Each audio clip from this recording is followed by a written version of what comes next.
Good morning, everyone, and welcome to another edition of Artsbeat TV and radio here on Westville Community Programming Channel 15 and 89.5 FM WSKB. And we're pleased to announce that our media partners, Southwick Community Programming and Agawam Media, are now carrying this program as well. So welcome to our new audience members from Southwick and Agawam, and we're building new audiences every day. I'm your host, Mark Auerbach, and today we're spending some time at the Bushnell in Hartford, which is our area's resource for Broadway shows. Last week was What the Constitution Means to Me, a big Broadway hit that stopped in Hartford on its way as it resumed its national tour, and lots of other great things coming up. So from the Bushnell, Stephanie Freed and Alex Page Hatley are here to join me and chat about what's coming up this winter and spring at the Bushnell. And the second half of today's program, we're going to be talking with the folks from the Russian National Ballet who will be performing at the Bushnell, as well as at the Academy of Music in Northampton. So without any further ado, welcome to Stephanie and Alex. It's good to see both of you. Oh, it's so good to see you too, Mark. Thanks for having us.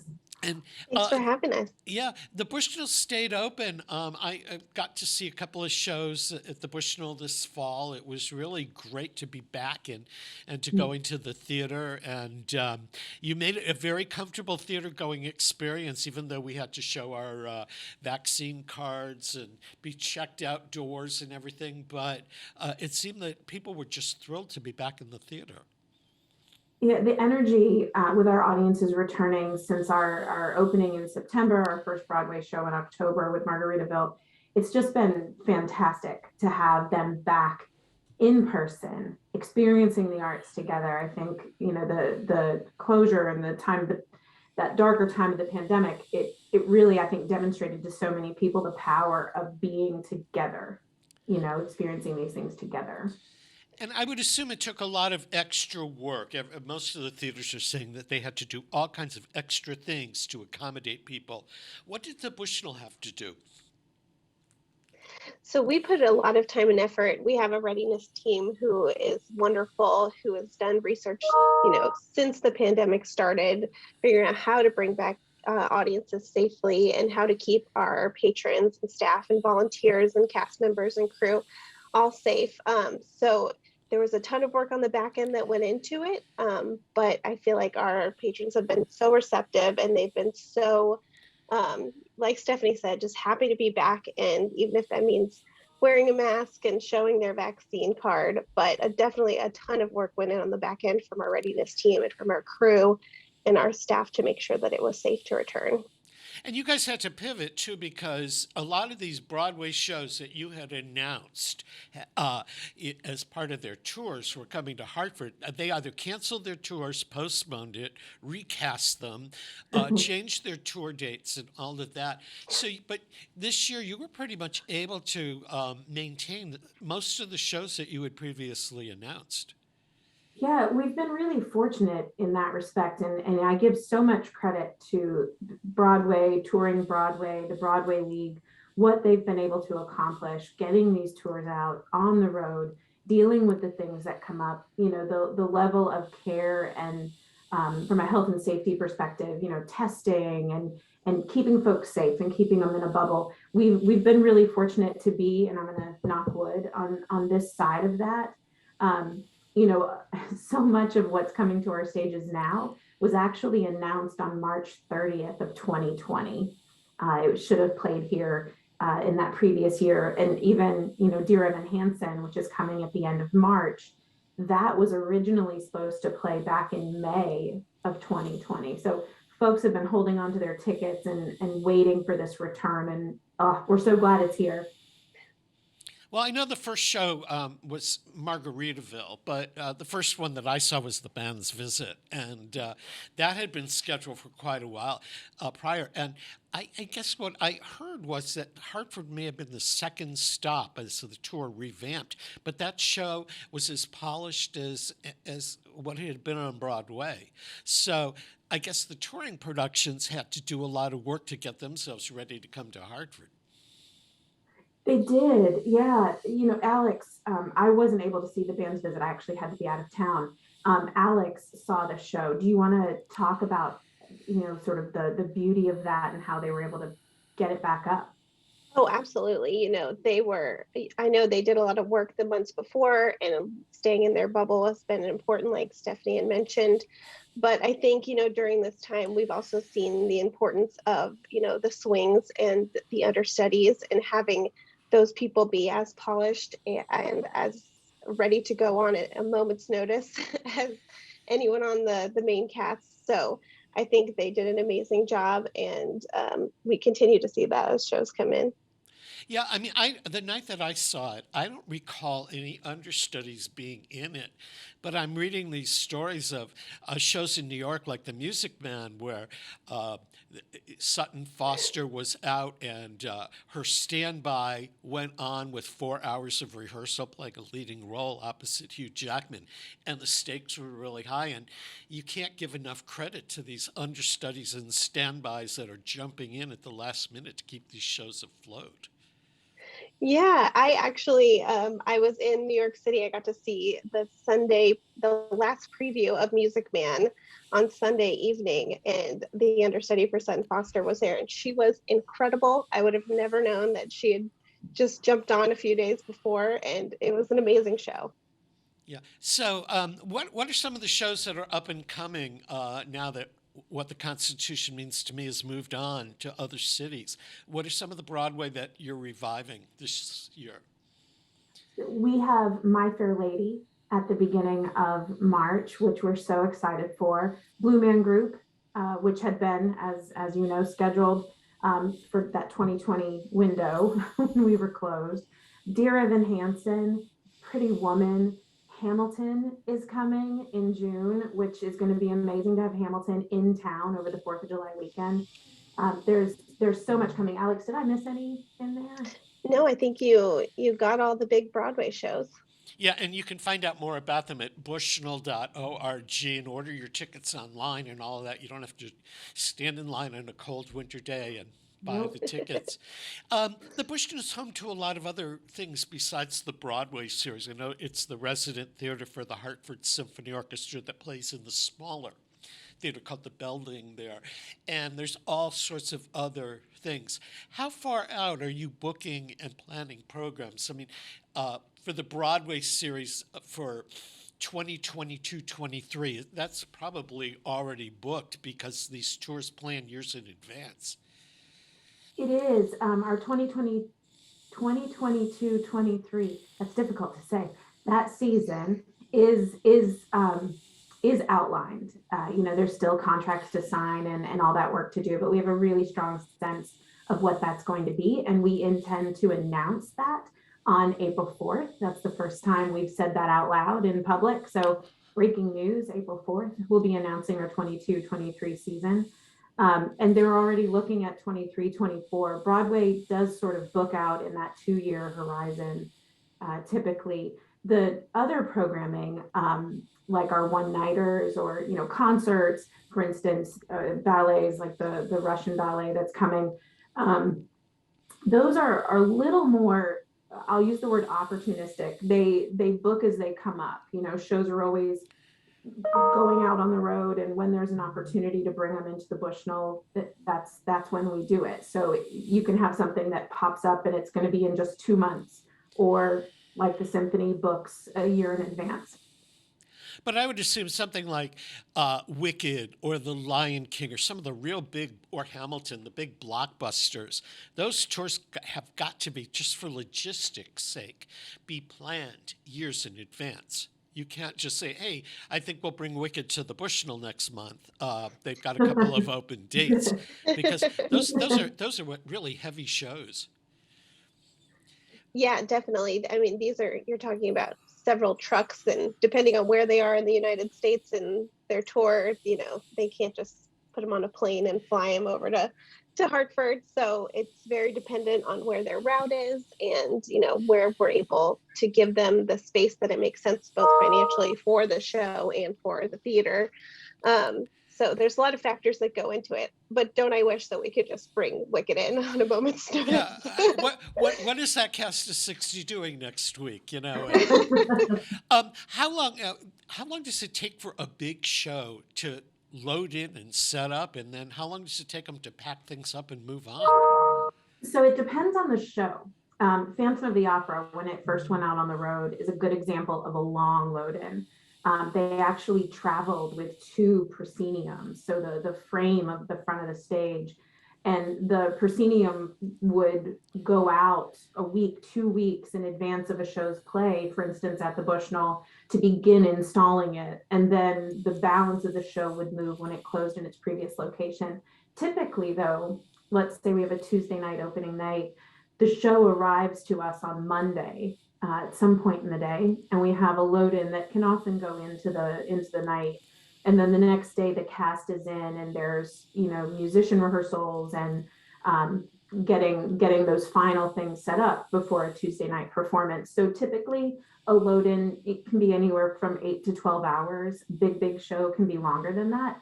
The load out is incredible. I don't know how they do it. The show ends, maybe it ends at, let's say, 9 o'clock for a 6:30 performance, and they're out, in a matter of hours. We come in that next morning and it's like it was never there. Of the both of you have been at the Bushnell for quite a while. Is there one show over the years that it was like a real oh my gosh moment seeing it load in and actually open?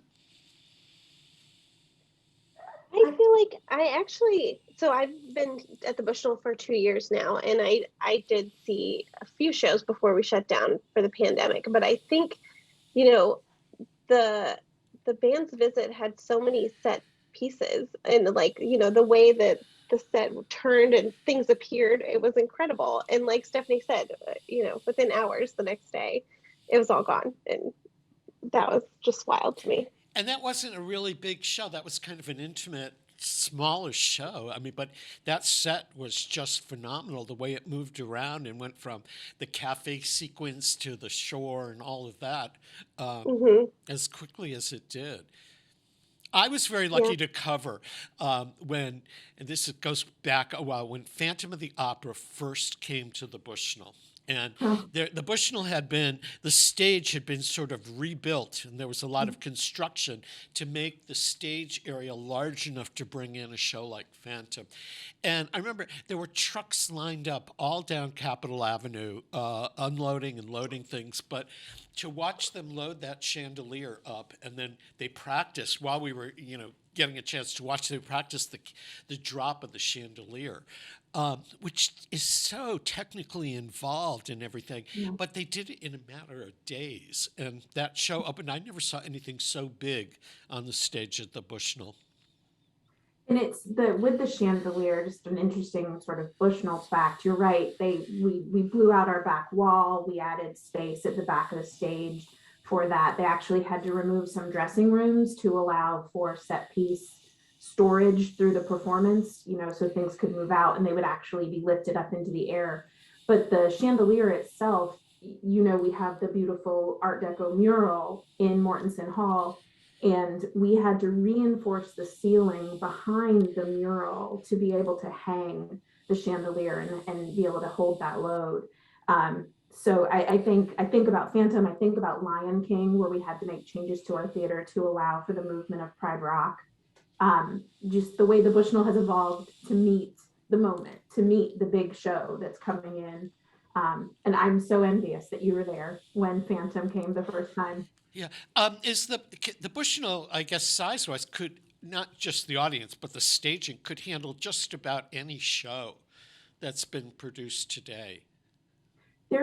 We had a show recently that there were some technical pieces to it that our theater, like a lot of theaters, wouldn't be able to handle it. So the show actually had to reimagine it to be able to go on the road. But yeah, largely, I think we could probably handle most things. So if somebody asked me to ask you, can you, while the show's going on, while the show is happening and you're in your office, can you hear what's going on in the theater? So you could be sitting working away through Dear Evan Hansen or the band's visit, or are you guys sequestered somewhere else? So we're up on the fifth floor, so the highest administrative floor of the building. I used to be on the fourth floor, and I could hear a lot. Like I could hear Jersey Boys when they were in sound check, and that was amazing. But sometimes, Alex, sometimes we can hear it. Yeah, right outside my office is a door that goes up into the the rafters of the stage, and I can hear people. There's sometimes people coming and going who are, up there hanging lights, and it's crazy to know that if I just open that door, then that's the roof of the stage right there. It's amazing. Over the years, the Bush was like 92, 93, something like that. Yeah. There have been a lot of famous people over the years that have played there. And somebody had said that there's a wall backstage near the dressing rooms where famous people from Katharine Hepburn to Carol Channing have autographed the wall when they've played at the Bushnell. Is that true, or is that somebody's imagination? No, it's totally true. So it's our master electrician's office. And there is a second signature wall as well. But the master electrician's office is where the signatures you mentioned are. Carol Channing, Katharine Hepburn, Marcel Marceau, Mikhail Baryshnikov, Rodney Dangerfield, Natalie Cole and Nat King Cole are both in there. And that space, you actually have to be invited to sign. The master electrician has to invite you to sign the wall. And then we have another wall that is in between the backstages of Mortensen and Belding Theater, where there are additional signatures there. Loretta Swit, Dr. Melba Patillo Beals, whose story of the Little Rock Nine, Warriors Don't Cry, she's signed that wall. So yeah, it's amazing. It's one of people's favorite places to visit when they come and do a tour. Yeah, but people, I can't walk in and just sign the wall. I have to be asked and invited. So I assume one has to appear on the stage of the Bushnell and not just be an audience member to get to sign the wall. That's right. Yeah, who are some of the famous people over the years that have played the Bushnell? Do you want to go through, Alex, from the videos you did? Oh my goodness. It's been so many. A lot of them you just mentioned there, but we've had Marian Anderson on our stages. We've had Ray Charles, he's signed the wall in there. We've had Jerry Steinfeld. We've had so many people come, and the list goes on and on. We actually have a series we did for our 90th anniversary, which was 2 years ago, our 90 by 90 series that you can see at bushnell.org if you want to go watch. They're only 90 seconds. So a quick little bite of our history. When the Bushnell was built, there were no other theaters in Hartford per se. There wasn't a Hartford Stage or a Theater Works or Playhouse on Park. So was the Bushnell built with the idea that it would be a concert hall and that Broadway shows would come, or did the Broadway shows evolve later on? Broadway shows evolved later on. So when the Bushnell was built, Dotha Bushnell Hillier, who built us as a memorial to her father, the Reverend Horace Bushnell, and she built it with a mission to be a center of benefit to the public. So performances, and at that time it was largely symphonic. You were going to see lots of traveling symphonies or speakers, things like that.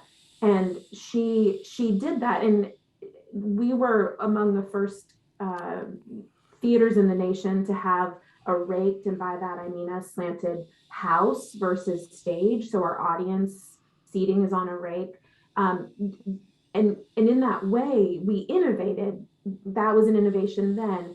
When Broadway started going on the road, there was an innovation then. Our first Broadway series in 1980, when you could subscribe to it, that was new, that was novel at the time. We've had film series. I don't know what Dotha specifically had in mind, but I don't think she could have imagined what the Bushnell is today. Yeah, I mean, at one point in time, even when I started reporting, there was an orchestra series at the Bushnell. That doesn't exist anymore. And then there was Mhm. the Hartford Ballet and the Connecticut Opera that lived at the Bushnell. They're sadly long gone. But Yes. as the world of entertainment and arts has changed, the Bushnell has just risen up the scale of being an important theater. But it's known primarily now, and maybe I'm wrong, but I think it's known primarily as a Broadway theater. I think you're right. I think a lot of that has to do with marketing and advertising budgets. You know, what are we telling people the most about? And I think Broadway leads that. But the Bushnell is home to so much. Like you mentioned, the Hartford Symphony Orchestra, the amazing Connecticut Forum, and the conversations that they host in our building. The Nutmeg Ballet that performs on our stages. We have this year ballet um, ballet theater center at West Hartford. They did their Nutcracker and they're doing a performance of Aladdin this spring. There is so much from comedy to music. We've had amazing Latin artists from Miriam Hernandez, and we have Maricela coming up. There's so much at the Bushnell beyond Broadway. Uh, and, you know, I think continuing to share that with people is really important to our impact in the community, that folks know we're here and there really is something for everybody. We're going to take a quick break to acknowledge the underwriters that make this program possible. And when we come back, we'll be chatting more about the Bushnell and Hartford with Alex Page Hatley and Stephanie Freed. If you want to find out what's going on at the Bushnell, you can find their website at Bushnell, BUSHNELL.org, or you can find them all over Facebook. Peter Coles is our chief engineer today. I'm Mark Auerbach, and we'll return after these messages. Underwriting is brought to you by Boise Cascade Distribution, providing products and services needed for building material dealers, home improvement centers, and industrial customers. They offer everything from engineered wood and plywood to Drex decking and railing, James Hardie siding, and Advantech subfloor. Located at 33 Fowler Street Extension in Westfield and on the web at bc.com, they are committed to providing quality products, great service, convenience, and value. Underwriting for Community Radio on WSKB is brought to you in part by Rockies. Over 30 convenient locations throughout Massachusetts, Rhode Island, New Hampshire, Connecticut, and Florida. One of the nation's largest ACE dealers. Expertise and great product selection in paint, hardware, lawn and garden. That's Rockies, rock solid service since 1926. On the web at rockies.com. Join me, Tina Gorman, each week from 6 to 8 a.m. for Wake Up Wednesday, when my guests and I discuss health, wellness, and lifestyle reimagined. Community Radio. 89.5 WSKB. Live from Studio 120 at Westfield Technical Academy, this is WCPC Channel 15 and 89.5 FM, WSKB Westfield. Welcome back to Artsbeat, everyone. I'm your host, Mark Auerbach, and we're spending this half hour down in Hartford at the Bushnell with Stephanie Freed and Alex Page Hatley, who are two of the great people down there that make sure that you know about every show, whether it's a play, a musical, a concert, stand-up comic, or film series, or Connecticut Public Forum, or all of that. And for over 90 years, the Bushnell has been the premier cultural center for Hartford. And for those of us in Springfield and Westfield, it's the place where you get to go see a real big Broadway show. They just don't play in any other theaters around. Not that the Bushnell is that huge, but it has a huge following, and it's easy to get to. Plenty of free parking in the state of Connecticut lots that surround it, and I've gone early for the last couple of times. I did not I knew there was a concession stand, but I didn't realize that you could actually have a sandwich and sit down. And there's a little cafe that wraps around the theater, so. If you do arrive early, you can sort of make a nice evening of it. And there are a couple of restaurants within walking distance of the Bushnell, so it's a great place to go for a show. So what are you most excited about this spring? Any personal favorites? I know you're supposed to love every incoming show equally, right? But are there any that, I mean, because you have announced these 2 years ago and had to postpone. Stephanie, which of the upcoming shows are you the most excited about? So I love this version of My Fair Lady that's coming. I'm probably most excited about Hamilton because there is an energy that happens in our building with that show. The audience, it's the show's amazing, but the feeling of being in an audience that's that jazzed to be there to see something, you just can't beat it. But this production of My Fair Lady, it's the Lincoln Center Theater production, and it's oh it's so special. It's so special, and I look forward to being there to share that with our audiences here who didn't get a chance to see it in New York, or who saw it, loved it like I did, and want to come back and see it again. I'm excited about My Fair Lady. It was the first Broadway show I ever saw Oh, as a Really? kid. And I must have been 5 or 6, and my mother took me to Broadway to see it, and the sets and all of that. No, none of the original cast was in it. It was all, the show ran forever in New York. But it's one of those shows that has a wonderful score to it. And you may not think you know the music, but when you hear it, you're going to know it. And it's a controversial show because it was written, it's based on a George Bernard Shaw play from the turn of the 20th century, but the way Lincoln Center reimagined it without changing a word in the script, it's very contemporary. it is, and I think Bartlett Sher's return in a lot of ways to, I think, the original sentiment of Pygmalion is fascinating. It's such a beautifully done show, and the costumes and the set they're remarkable. And Alex, what about you? There's so much coming that I'm excited about. As far as Broadway, I have yet to see Dear Evan Hansen, and it'll be here soon. And I feel like I know all the music, and I've just been waiting. I didn't see the movie. I've just been holding out to see it live.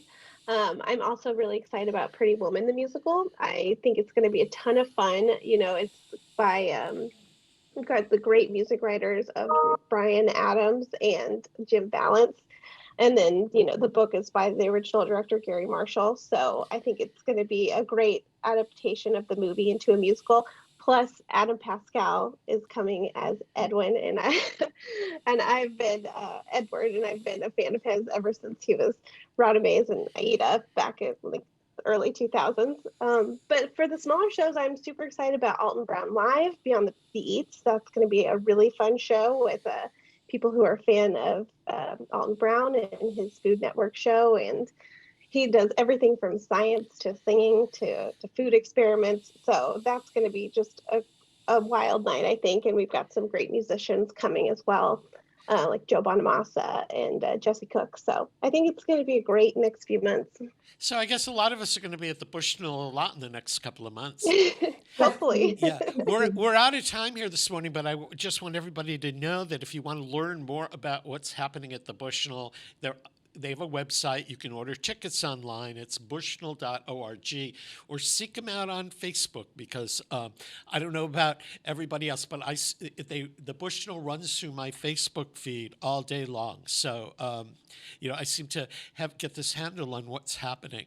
And I want to thank Stephanie Freed and Alex Page Hatley from the Bushnell for sharing their morning with us.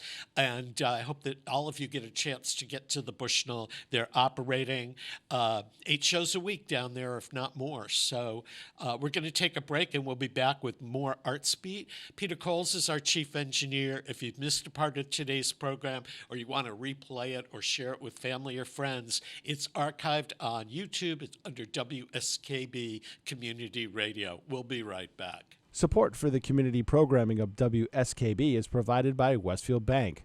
For more than 160 years, Westfield Bank has been an important community presence and commercial leader in the Pioneer Valley, with convenient full banking services in Westfield, West Springfield, East Longmeadow, Agawam, Feeding Hills, Springfield, Southwick, as well as Enfield and Granby, Connecticut.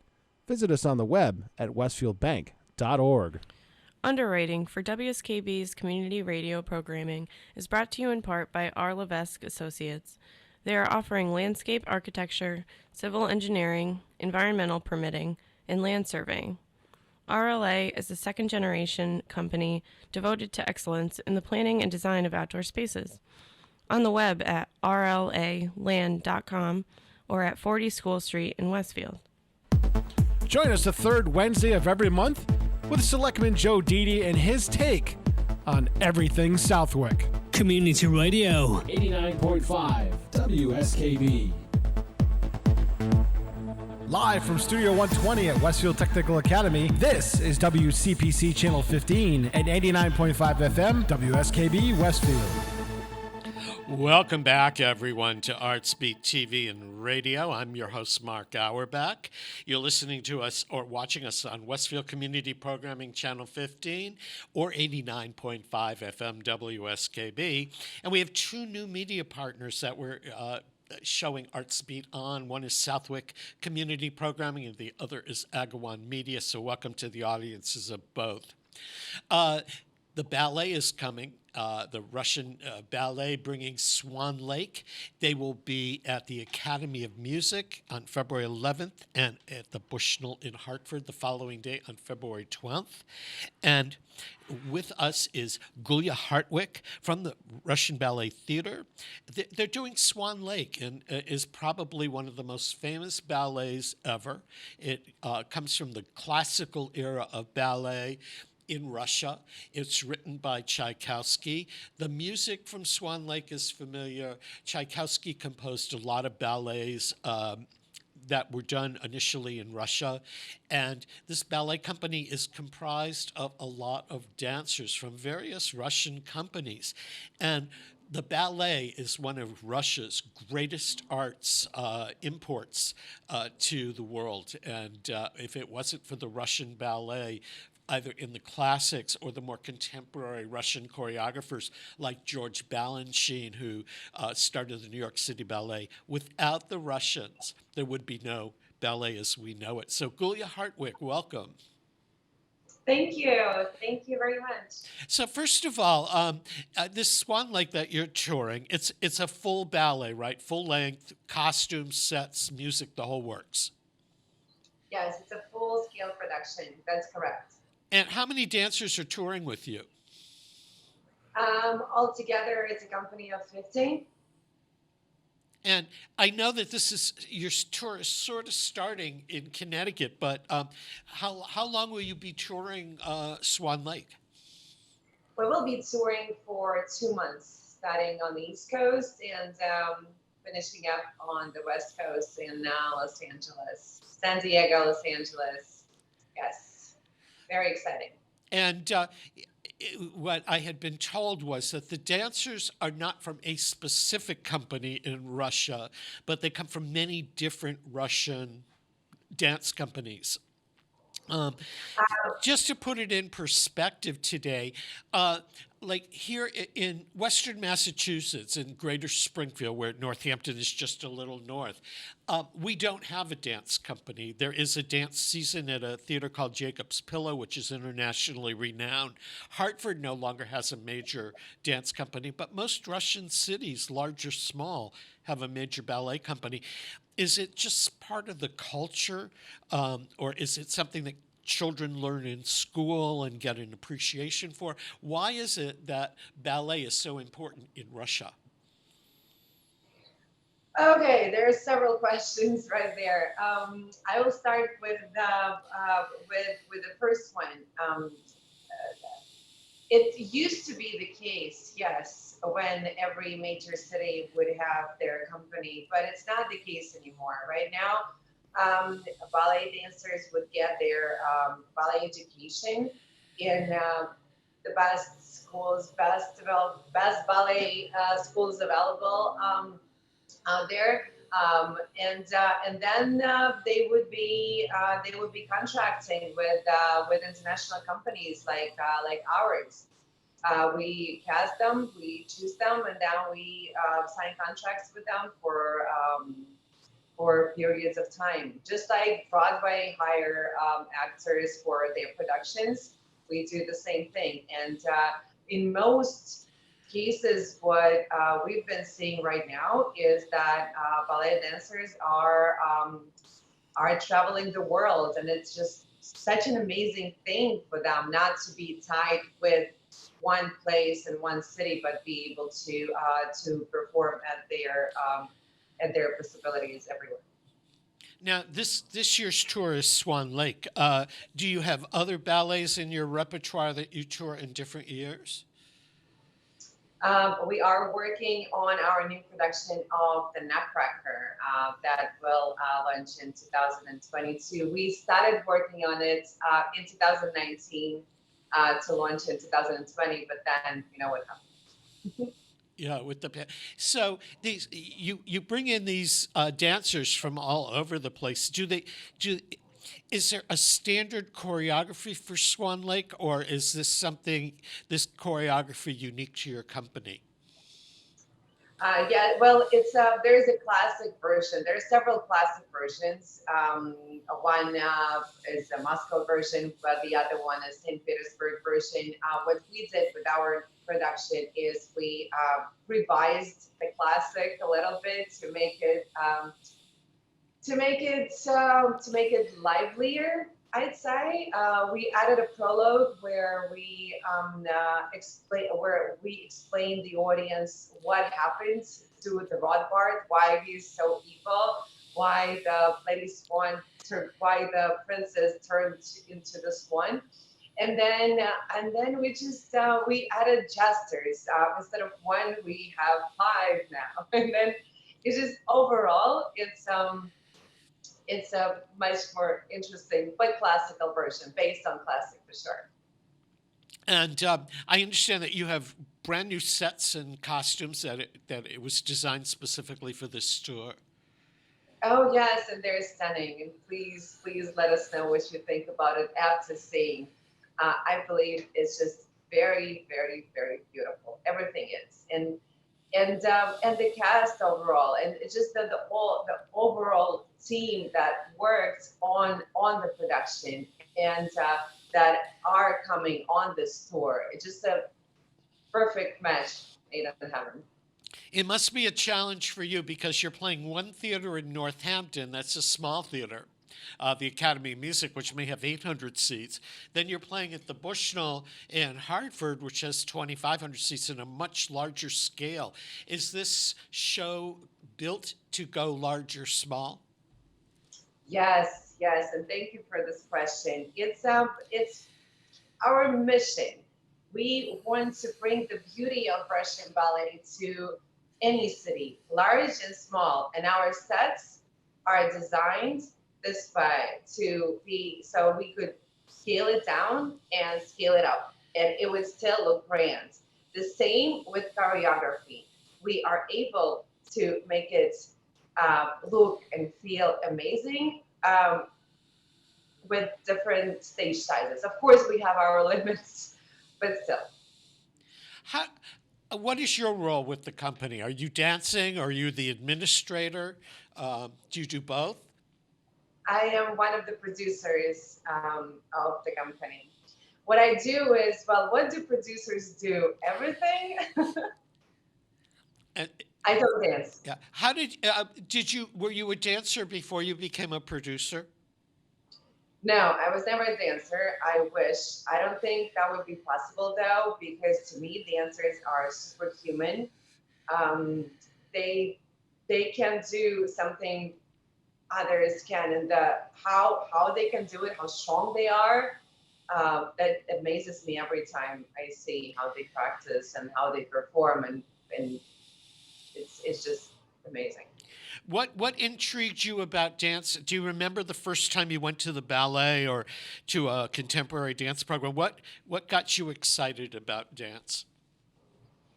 I think to me, it's still exciting, just as it was when I first saw ballet or dance in any form. How movement can pass the emotion to you, how the movements can tell a story. And everything is about storytelling, right? But to tell a story without saying a word, that's what amazes me the most. And we joke with artists, with ballet artists sometimes, and they show us which gestures mean what in classical ballet. For example, in Act 1 in Swan Lake, when the Queen comes in, and everyone is cheering, and there is the prince who seems to be a little, like, he feels a little awkward that his mom is there because they had a party, and then mom goes, she does something like this. Yeah. Do you see? I can see. Yes, like that. And I was wondering, what kind of dance is that? What is she doing? And they explained to me that this, in the language of classical ballet, is let's have fun. Let's party. Of the ballets that you've worked with, do you have a favorite? Is Swan Lake number one, or is there any particular ballet in the repertoire that really resonates for you personally? I love Swan Lake. It's not just because we're touring with it right now. I really think that it's ballet of ballets. I've seen it over 100 times. Definitely more, yes. And I still get goosebumps or tears in my eyes after, like, towards the end of Act 1, when evil Odile throws flowers back to the prince, and she laughs at him. She laughs at how easy it was to trick him, and I still cry. Yeah, I was very lucky to be living and working in Washington, D.C., where not only was there a resident ballet company, but the Kennedy Center and Wolf Trap brought in dance companies from all over the world. And the first ballet that I ever saw that I was just taken with was Coppelia. And I don't know why. I haven't seen it in years, but it's one that if I'm in New York and it happens, an American Ballet Theater is doing it, it's something that I really want to see. I love Swan Lake. I like Giselle. To me, there's stories that just, there's no words. There's stories. They're you don't need to hear what they're saying to understand what's happening. It's all expressed through hands and feet and all of that. Yes, it's amazing. So you're touring for a couple of months with a different city every night. How many people can perform, let's say, the role of Odile or Odette or the Queen? Are the major roles multicast? Are they what? I'm sorry. Are they multicast? Are there multiple people in the company that could play Odile or Odette or the Queen or something like that? Or just one person play it every night? In our case, Odile Odette is the replaceable. It's played by our prima, Olga Kipyak. She's incredible and super strong. Other parts can be replaced. Yes, everything is planned, so we're ready for anything. And again, the cast contains amazing artists.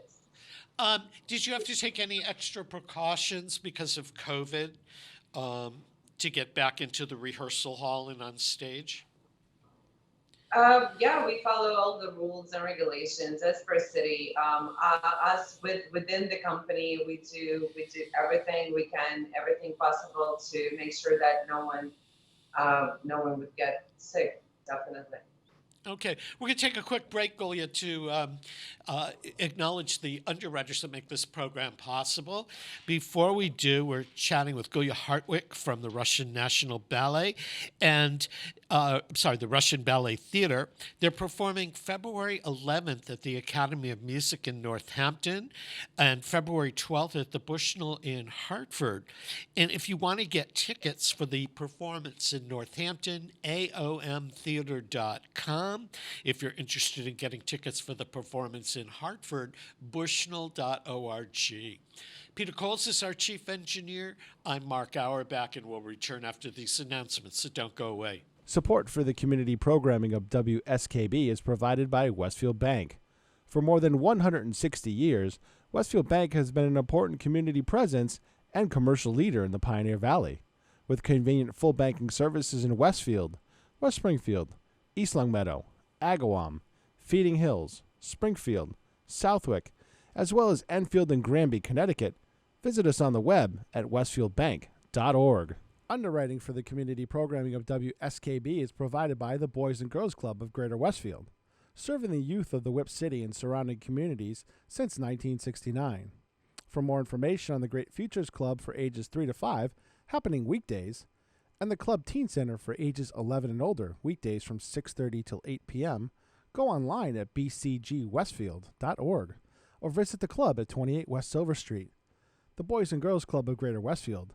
Great futures start here. Underwriting support for the community programming of WSKB is provided by the Greater Westfield Chamber of Commerce, the voice of business for the Greater Westfield communities. Informing, educating, and advocating, the Chamber provides opportunities for members to make meaningful connections on local, regional, and state levels. For more information on the Chamber's many events, workshops, and programs, as well as the benefits of membership, visit westfieldbiz.org.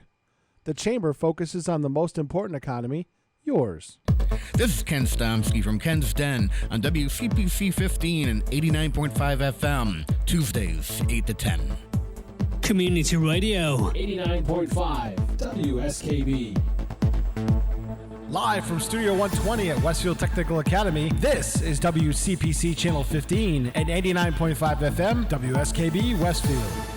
Welcome back to Artsbeat, everyone. I'm your host, Mark Auerbach. Peter Coles is our chief engineer this morning. And we're chatting with Gulya Hartwick from the Russian Ballet Theater. They're on a North American tour that stops on February 11th at the Academy of Music Theater in Northampton and then performs at the Bushnell on February 12th. And it's all part of a big national tour. The ballet they're doing is the full-length Swan Lake. It's a classic. The music was composed by Tchaikovsky, who also composed Sleeping Beauty and The Nutcracker and a whole bunch of other famous ballets. Swan Lake is based on some Russian and German folk tales. And it was turned into a ballet. It premiered I believe, in Moscow at the Bolshoi Theater, which is still in existence today. There are other major ballet companies in Russia, including the Mariinsky in St. Petersburg and in other cities. But Russia's greatest cultural export has been classical ballet. And Tchaikovsky, as the composer, wrote so many of them, along with his friends Sergei Prokofiev and some others. And Swan Lake is the one that people tend to think about when they think of great ballets of all times. And Gulya and company. How many dancers are touring? 50. So this is a big production. It is, yes, it is a big production, and we are excited to show you how it will all look on stage. Where does the tour actually start? Does it start in Connecticut before it comes to Northampton? Yes, we start in Waterbury at the Palace Theater. And that's where we will have our final rehearsals. The city of Waterbury and the Palace Theater were kind enough to invite us to rehearse at their studios, and that's what we're gonna do. Then February 9th is the first show, tour lunches, and then we go according to the schedule. We will stop at in Utica at the Stanley, and then we are in Northampton and Hartford.